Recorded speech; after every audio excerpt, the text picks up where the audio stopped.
ta jeg gjør ikke innsløyene.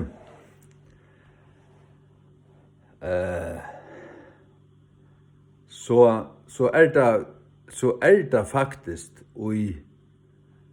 hvordan skal jeg si, jeg bor etter gode. Det er ikke en snilt idé, det er ikke min idé, men det er ikke høtt i lurt etter. Det er i hjertan. Det er ikke mystisk, det er ikke her vi det, men det er lukka som man huksar, og man løytar, og at det var ting køyra ui en Guds badne. Man innskjer å lære mer, man innskjer at kjenne Gud bedre. Og så er det ting som jeg vet ikke, jeg har alltid vært så at jeg kan ikke hukse. Tog er jo snakk ansamadler. Men da har man så øyelig vel hava fri å hukse. Og jeg hukse ting ui djøgnen. Jeg djevist ikke. Og kom ikke av mal, så legger det av hittlene, men det kommer alltid oppbater. Jeg kan godt vakna en leier der og hava en tanka og ta køyrer atlan dagen, morla minne. Og det er bare vi sånne fornuft, altså det er ikke at jeg er mer fornuftig enn ekkert annet, men det er bare til at jeg har lært eller valgt. Jeg bruker til litt sindre som jeg har. Bruker til sindre som jeg har. Nei, det som nu vil si at det er at nei, så anker du, så kan man nu sitter jeg har akkurat sitter og rattlist, så har vi spalt anker gammel video som her. Og jeg føler lukka som hvordan så er i ankeren av dem at det ordentlig rekar en antallige nerv, altså.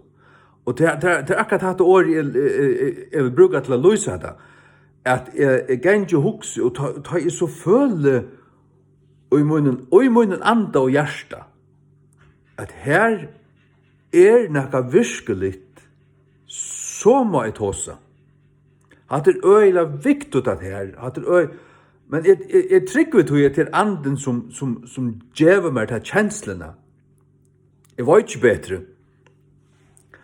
Okay, ankudig kan man være viser i at man ferder fra andan, ankudig kanskje ikke, men det er altså kjenslene her jeg bor i etter.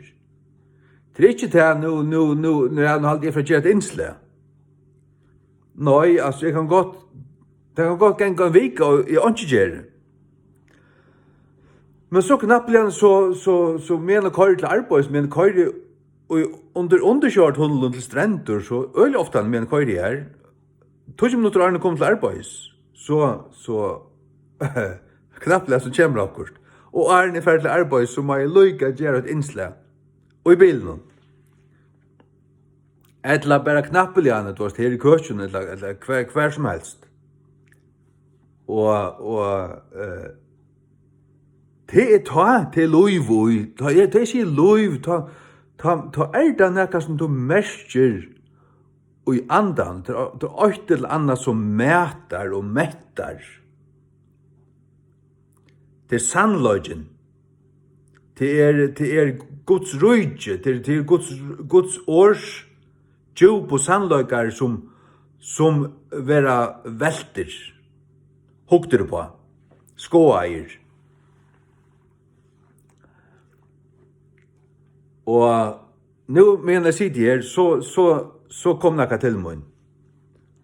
Kanskje er det anker som er tryggvande, som anker lurer etter her, som kanskje hever ringa samvisko. Er tryggvande, men er negg for vanaligur, eller føler at her, føler fordøming.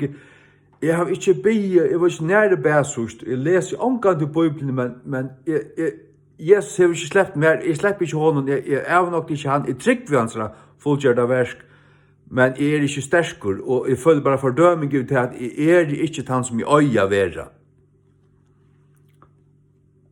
Og så hoksa du, kan jeg komme altså skøyde Jesus om meg.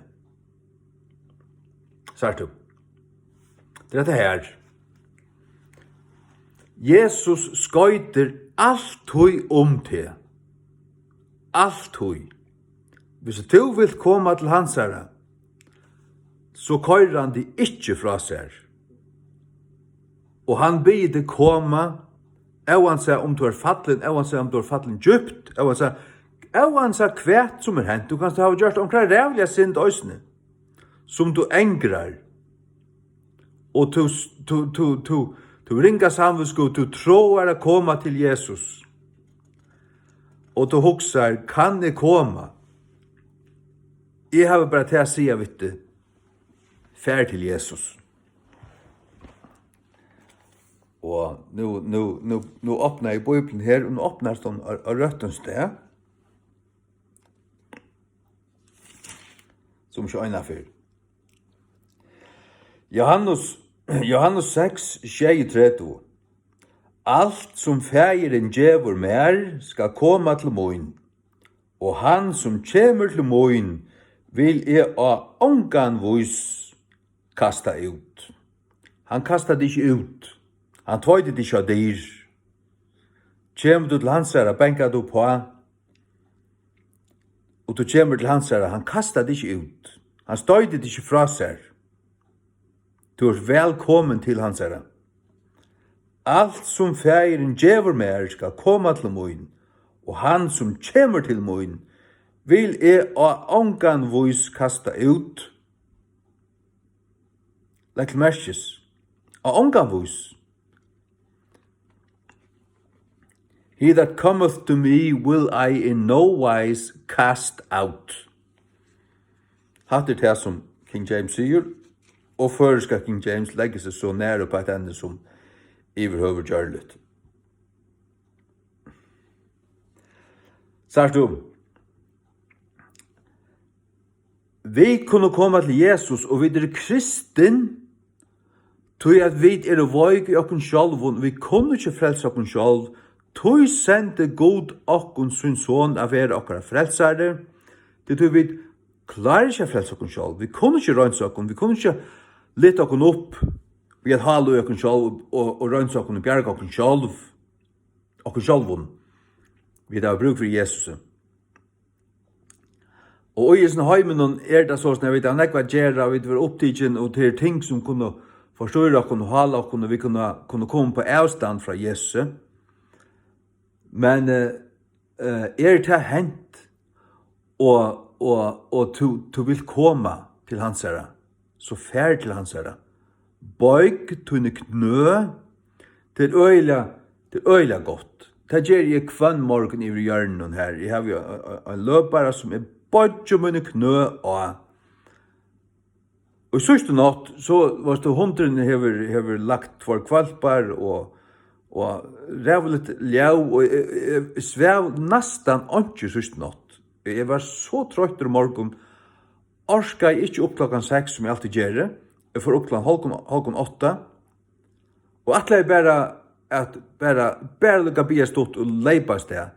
Men Herren sier vi med nøy, ok, du klarer ikke å lese tudjesøyer som du pleier, men les trutjar, og så setter jeg meg og les trutjar.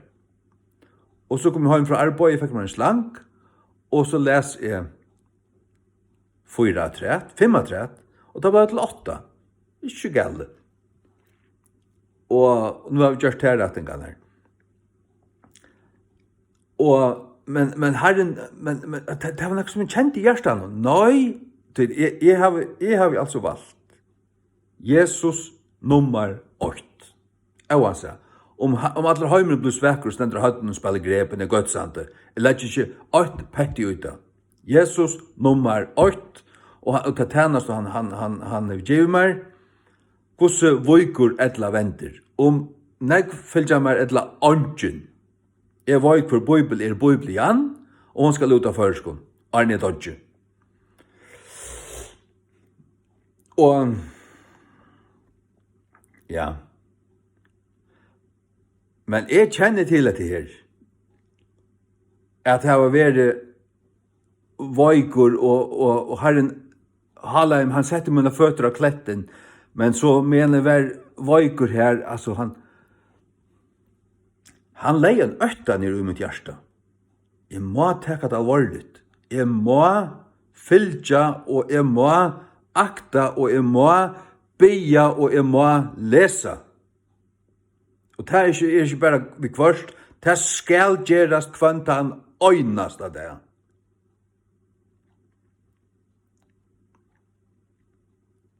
Og det vil jeg også gjøre der. Kanst du komme til Jesus? Ja, han kører ikke fra der, han elsker det. Han stender ved åpnen ørmen. Jeg kan ikke gjøre så vidt inn for lengt, til at heima vi hus er ikke godt nettsamband. Jeg klarer bare at uploada en 12 minutter lang video. Men Matteus 11 fra 28. Kom i hier til moin, öll tid som strevast og tungt byra, og jeg vil gjeva til kvilo. Tætje åk mot og patekon og lære av mer, det i ei mjukur og løydelaten i hjärsta, og til skulle finna kvilo et salon tykkara.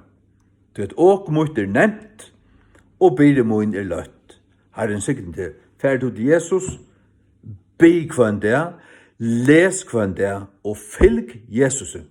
Det vil du glad for, så vil du varvåttur, og så vil du sterskur. Gjør du det, og Jesu navn, amen.